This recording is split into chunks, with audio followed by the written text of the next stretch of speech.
يعني عايز اقول لحضرتك في خلال 5 سنوات مصر تتحمله الحكومه الالمانيه بالكامل من الات من ادوات معدات كل شيء. تمام.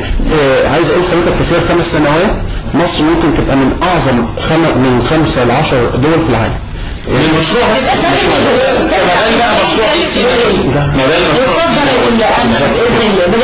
يعني انت يكفي ان انت ما بقتش محتاج لاي دوله افريقيه انها تزود لك الميه بتاعتك. ما بقتش محتاج دوله زي روسيا من افكار غير خارج الصندوق زي ما بنقول او افكار ابتكاريه تقليديه بالظبط. وبعدين كل شيء في مدروس مش محتاج لسه دراسه. يعني انت مش محتاج تدرس مساحه منخفض القطاره، مش محتاج تدرس المسافه ما بين العالمين منخفض القطاره قد ايه، مش محتاج تدرس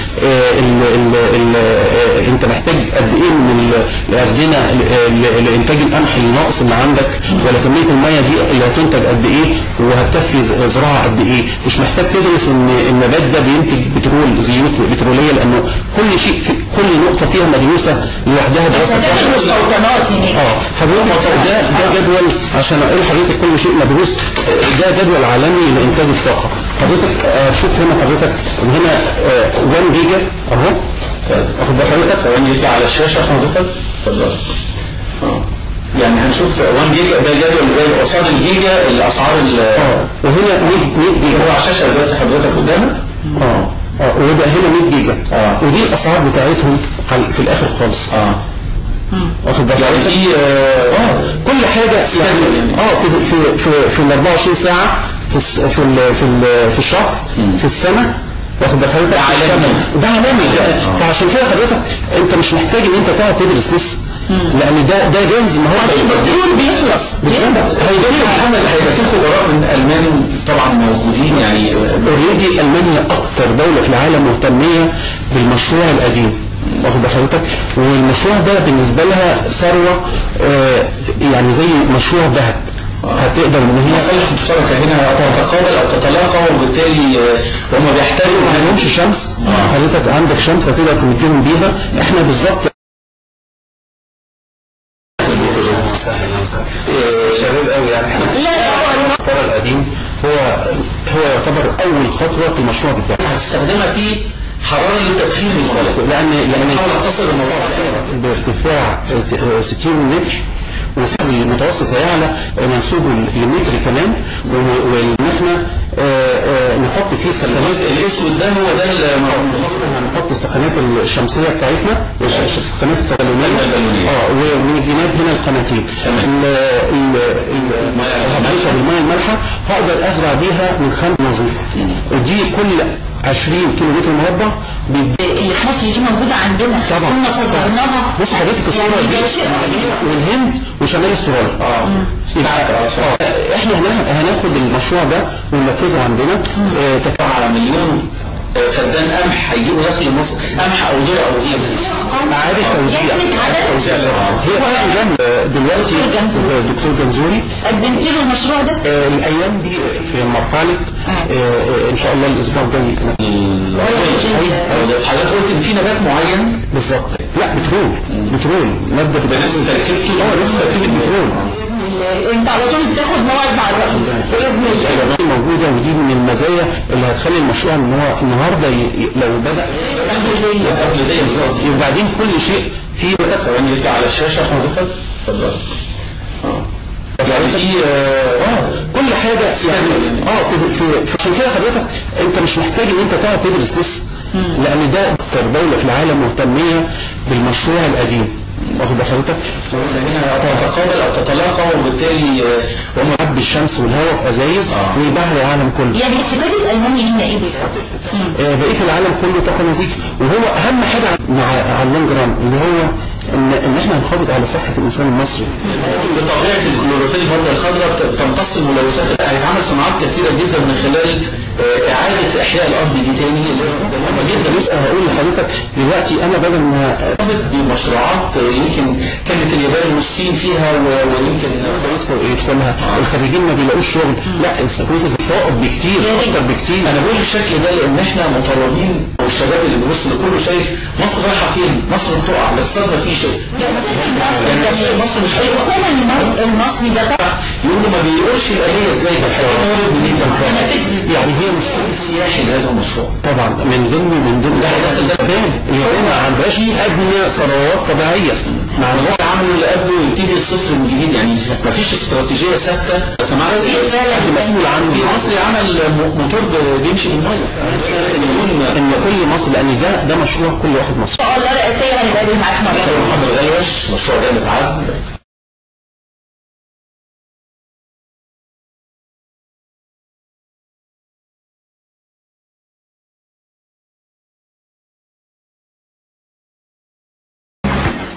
مشاهدينا الاعزاء ثوره 25 يناير شباب قوي يعني لا زي ما بيقولوا ايه بيضرب عصفورين بحجر.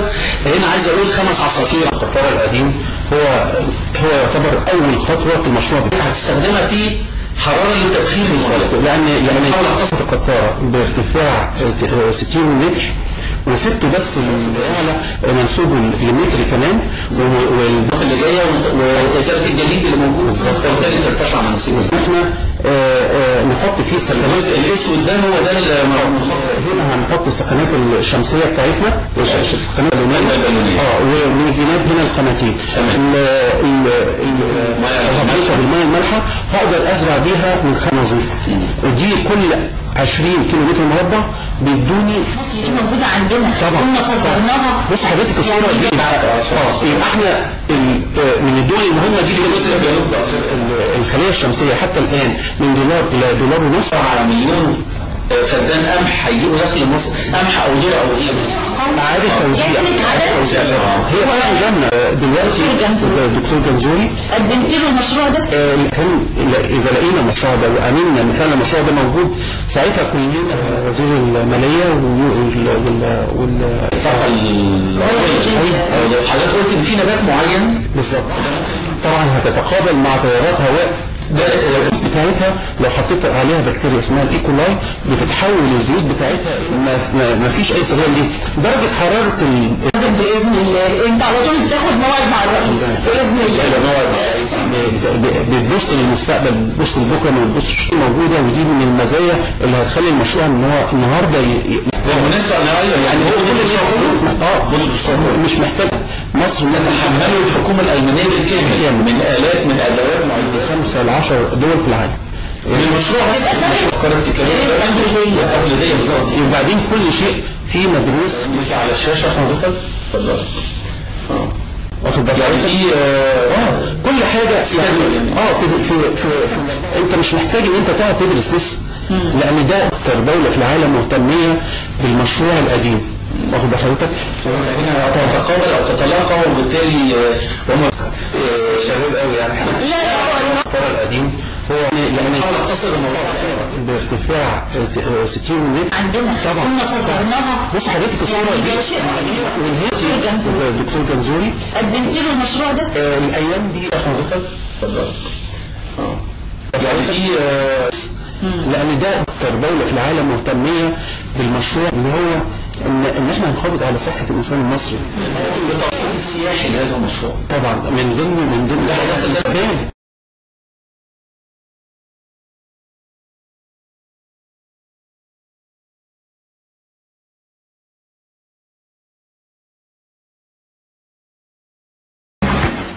مشاهدينا الاعزاء ثوره 25 يناير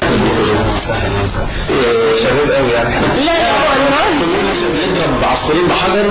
هنا عايز اقول 5 عصافير. القطار القديم هو يعتبر اول خطوه في المشروع بتاعي. انا في حراره للتبخير المصالح لان قصه القطاره بارتفاع 60 متر وسبته بالمتوسط هيعلى منسوبه لمتر كمان والضغط اللي جايه وازاله الجليد اللي موجود وبالتالي ترتفع مناسيبه. احنا نحط فيه السخانات الاسود ده هو ده هنا هنحط السخانات الشمسيه بتاعتنا السخانات البالونيه ومن هناك هنا القناتين الاكسنج بالميه المالحه هقدر ازرع بيها من 5 دي كل 20 كيلو متر مربع اللي في مصر دي موجوده عندنا كنا صدرناها. بص حضرتك الصوره دي يبقى احنا من الدول المهمه دي الخليه الشمسيه حتى الان من $1 إلى $1.50.